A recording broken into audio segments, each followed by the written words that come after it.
दोस्तों, आज की कहानी एक 48 वर्षीय महिला की कहानी है जिसके 4 बच्चे थे। इस उम्र में उसके एक प्रेमी नहीं, लगभग 4-5 प्रेमी थे। दोस्तों, उसका एक सगा भतीजा था जो उसका एक प्रेमी था। दोस्तों, वो पांचों के साथ रिलेशन में थी। दोस्तों, एक दिन उसके साथ ऐसी घटना हो जाती है जिसकी कल्पना किसी को नहीं थी, पूरे परिवार को नहीं थी। सुनकर के आप दहल जाएंगे कि वो 48 वर्षीय महिला कैसे 5-5 प्रेमियों को संभाल रही थी, कैसे उसको मैनेज कर रही थी। आइए पूरी घटना में जानने का प्रयास करते हैं उस महिला के साथ आखिरी में होता क्या है। बड़ी रोचक कहानी है, बहुत इंटरेस्टिंग कहानी है। वीडियो को बिल्कुल स्किप मत करना। उससे पहले जो नए दर्शक हैं जिन्होंने चैनल को सब्सक्राइब नहीं किया, चैनल को सब्सक्राइब कर लीजिए। वीडियो कौन से शहर से देख रहे हैं भी कमेंट करके बताइएगा। पिछली वीडियो पर जिन्होंने कमेंट किया था उनकी लिस्ट हमारे पास है। वीडियो के आखिरी में आप सभी का प्यारा सा नाम मोश लूँगा। तो देर न करते हुए चलिए कहानी की शुरुआत करते हैं। नमस्कार, प्रणाम, मैं कमलेश तिवारी। आज आपके लिए जो सच्ची घटना लेकर के आऊँ, घटना उत्तर प्रदेश का जिला प्रतापगढ़ के अंतर्गत एक थाना लगता है हंतु। इसी के अंतर्गत एक गांव लगता है जिस गांव का नाम होता है पारा हमीदपुर। यहीं का रहने वाला विनोद कुमार मौर्य, जिसकी उम्र लगभग 50 वर्ष के आसपास थी। इनकी पत्नी जिसका नाम शिवपति मौर्य था, उम्र लगभग 48 के आसपास थी। विनोद मुंबई में नौकरी करता था। दोस्तों, शिवपति के 3 बेटियां और एक बेटा था। बेटा 14 साल का था जो सबसे छोटा था। बड़ी बेटी जिसका नाम वंशिका था, उम्र लगभग 20 साल के आसपास। दूसरी बेटी रितिका जिसकी उम्र लगभग 19 साल के आसपास। तीसरी बेटी जिसका नाम अर्पिता लगभग 16 साल के आसपास थी। दोस्तों, जो उसकी तीनों बेटियां थी प्रतापगढ़ के विवेक नगर में एक कमरे का किराया लेकर के वहीं पर रहा करती थी। 2 बेटियां उसकी एक मॉल में काम करती थी और जो छोटी बेटी थी वो कंप्यूटर का कोर्स करती थी। बेटा जिसकी उम्र 14 साल के आसपास थी, नाम था औरव, जो कि शिवपति के साथ रहता था। दोस्तों, शिवपति का एक भतीजा था जिसका नाम रणविजय था। अक्सर शिवपति के घर उसका आना जाना था। शिवपति दिखने में बड़ी खूबसूरत थी। दोस्तों, इस बीच रणविजय और शिवपति के बीच नज़दीकियाँ बढ़ जाती हैं और नज़दीकियाँ कुछ इस कदर बढ़ जाती है कि दोनों के जो संबंध होते हैं इतने मधुर हो जाते हैं कि जो पति पत्नी के रिश्ते होते हैं वो भी बनने लगते हैं। दोनों के बीच शारीरिक संबंध का सिलसिला चलने लगता है। दोस्तों, पहले वो गाँव में रहती थी, टूटी फूटी झोपड़ी थी, लेकिन जब दोनों के बीच रिश्ते शुरू हो जाते हैं तो रणविजय ने एक ऐसा प्लान बनाया। एक दिन शिवपति से कहता है कि देखो, घर के बाहर मकान बना लो, गांव में अगर कोई देख लेगा, कुछ हो जाएगा तो बड़ी दिक्कत हो जाएगी। शिवपति उसके बातों में आ जाती है क्योंकि शिवपति का और रणविजय का जो प्रेम था बहुत गहरा था। वो अपने पति विनोद से कहती है कि गांव का मकान बनाने से अच्छा कि खेत में बना लिया जाए। रोज रोज का लड़ाई झगड़ा पड़ोसियों से ख़त्म हो जाएगा, क्योंकि जो ज़मीन थी थोड़ा बहुत विवादित थी जहाँ पर मकान बनवाने के लिए वो सोच रही थी। विनोद उसकी बातों में आ जाता है और शिवपति से कहता है कि ठीक है, अभी इतने पैसे तो नहीं है, एक काम करो कि घर बना लो, दीवार उठवा लो। रही बात स्लेब की, तो स्लेब कुछ दिन बाद पड़ जाएगा। शिवपति कहती है कि चलो ठीक है। दोस्तों, जो विनोद के पास जमा पूंजी होती है वो अपनी पत्नी को भेज देता है। जो ज़मीन विवादित थी वहाँ पर घर बनाने का काम शुरू होने लगता है। उसका जो पड़ोसी था जिसका नाम राजकुमार मौर्य था, वो जब घर बनाना शुरू होता है तो विवाद शुरू कर देता है। लेकिन किसी तरीके से वो मकान का जो ढांचा होता है तैयार हो जाता है, लेकिन छत नहीं पड़ पाती है क्योंकि पैसे ख़त्म हो चुके थे। अब उस पर टीन टप्पर डाल करके वो रहने लगती है। अब मौका मिल जाता है रणविजय को।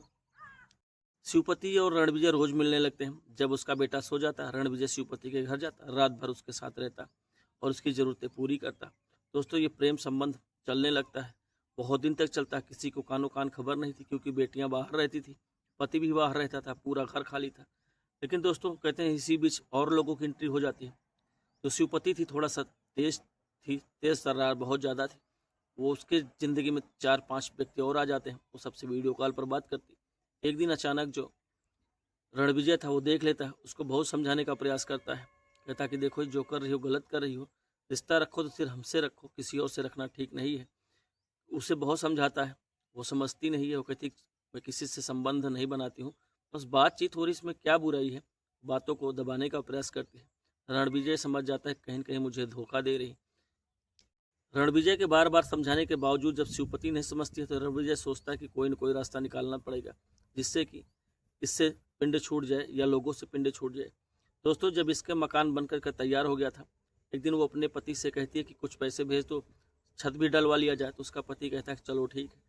दोस्तों, छत डलवाने के लिए वो पैसे भेज देता है। इधर जो शिवपति थी वो जो शटरिंग करने का मिस्त्री होता है उससे बात करती है, शटरिंग का काम लगवाने लगती है घर पर। शटरिंग करने वाला मिस्त्री जिसका नाम राम सिंह सरोज था, उसके यहाँ शटरिंग लगा देता है। जब शटरिंग लगने लगती है तो पड़ोस का जो राजकुमार मौर्य होता है वो आकर के उसको धमकाता है इस छत डलवाने की गलती मत करना, नहीं तो इसका जो अंजाम होगा बहुत बुरा होगा। दोस्तों ये बात रणविजय सुन लेता है। उसको लगा कि अब काफ़ी अच्छा मौका है, क्यों ना इसी मौके पर हाथ धो लिया जाए।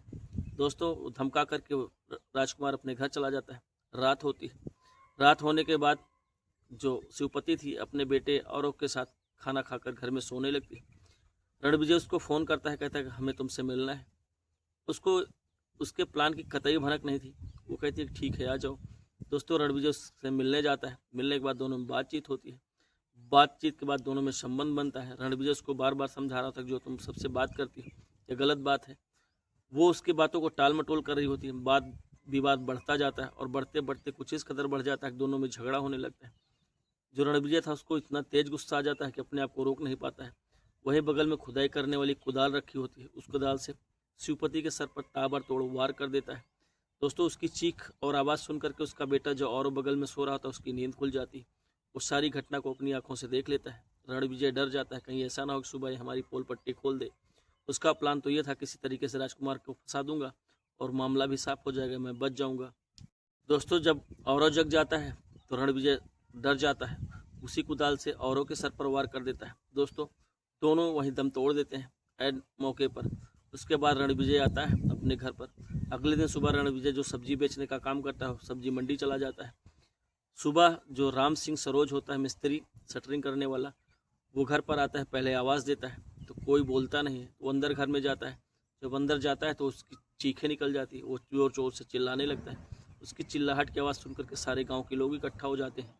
गांव के लोगों ने जब ये नज़ारा देखा तो सब सदमे में आ गए कि अभी सब कुछ शाम तक तो ठीक था, रात को राजकुमार आए थे वही धमकाया था, इसी वजह से जो है ये सारी घटना हो गई।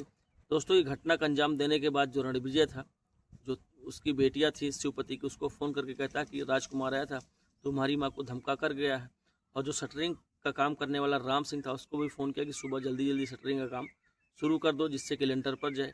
वो अपना पूरा दिमाग चल रहा होता कि कहीं से उसको किसी प्रकार की शंका न हो कि वो घटना का अंजाम उसी ने दिया है। दोस्तों ग्रामीण इकट्ठा हो गए होते हैं सुबह के टाइम। पुलिस को फ़ोन किया जाता है। पुलिस अधीक्षक प्रतापगढ़ के जो थे दीपक भूकर जी, वो आते हैं मौके पर। फॉरेंसिक टीम आती है, पूरी तरीके से जांच करती है। जांच में कुछ नहीं मिलता, वो कुदाल मिलता है जिससे उसके साथ ये वारदात का अंजाम दिया गया होता है। पुलिस फॉरेंसिक टीम सारी जांच करती है, शव का पंचनामा करती है और पोस्टमार्टम के लिए भेज देती है। एसपी भूकर जो थे वो 4 टीमों का गठन करते हैं इस जांच के लिए। चारों टीमें अपने तरीके से जांच करने लगती है, लेकिन जांच में कुछ निष्कर्ष निकलता नहीं। एफआईआर दर्ज होती है राजकुमार मौर्य और 4 लोगों के खिलाफ। दोस्तों एसपी साहब आश्वासन देते हैं कि अपराधी कोई भी हो वो बचेगा नहीं। जिसने भी इस जघन्य अपराध का अंजाम किया है वो मेरे चंगुल से बच नहीं पाएगा। दोस्तों पुलिस जांच में जुट जाती है। इधर पंचनामा होकर के पोस्टमार्टम होकर के शव गाँव आ जाता है। गांव के लोग शव को रख करके चक्का जाम कर देते हैं कि जब तक अपराधी पकड़ा नहीं जाएगा तब तक अंतिम संस्कार नहीं होगा। प्रशासन उसे समझाता है, समझा बुझा कर किसी तरीके से अंतिम संस्कार किया जाता है। अब प्रशासन जुट जाती है जांच में, अपने तरीके से जांच करने लगती है। पूछताछ होती है तो उनकी जो बेटियां होती हैं वो बताती हैं कि शाम को रणविजय का फ़ोन आया था, वही बता रहा था कि शाम को राजकुमार आए थे और धमका कर गए हैं। जो राम सिंह सरोज शटरिंग वाला था वो भी बताता है कि रणविजय के मेरे पास भी फ़ोन आया था कि सुबह जो है काम जल्दी ख़त्म करो क्योंकि स्लेब डलवानी है। राजकुमार आया था और धमका कर गया है। दोस्तों पुलिस को थोड़ा सा शक हो जाती है कि इस पूरे घटना में रणविजय को इतनी चिंता क्यों है। घर उसका बन रहा है जबकि वो रिश्ते में भतीजा लगता है, उसका परिवार अलग है। पुलिस रणविजय को पकड़ती है। रणविजय छुपने का पूरा प्रयास करता है, पूरी चाल चलता है लेकिन फेल हो जाता है। पुलिस उसको उठा करके थाने ले जाती है। इधर जिनके नाम एफआईआर दर्ज होता है पुलिस उनको भी ढूंढने का प्रयास करती है। वो लोग भी नदारत थे, कोई मिलने वाला था नहीं। दोस्तों रणविजय को जब पुलिस थाने ले जाती है, पूछताछ करती है तो रणविजय पहले इधर उधर की बातें करता है, हिला हवाली बताता है। लेकिन पुलिस जब उसके फ़ोन की डिटेल निकालता है और उसकी जो प्रेमिका थी शिवपति, उसकी कॉल डिटेल निकालती है, सब कॉल डिटेल निकालती है तो पूरा का पूरा शक रणविजय के ऊपर जाता है। दोस्तों रणविजय से जब वो अपने तरीके से पूछताछ करती है पुलिस तो टूट जाता है। वो सारी घटना का कबूल करता है, बताता है कि शिवपति का मेरे साथ प्रेम संबंध था ही, उसके साथ 4 लोगों के साथ और हो गया था। मैं उसको मना कर रहा था कि जो कर रही हो गलत कर रही हो, लेकिन वो मानती नहीं थी, जिसके चलते मुझे बहुत तकलीफ़ होती थी।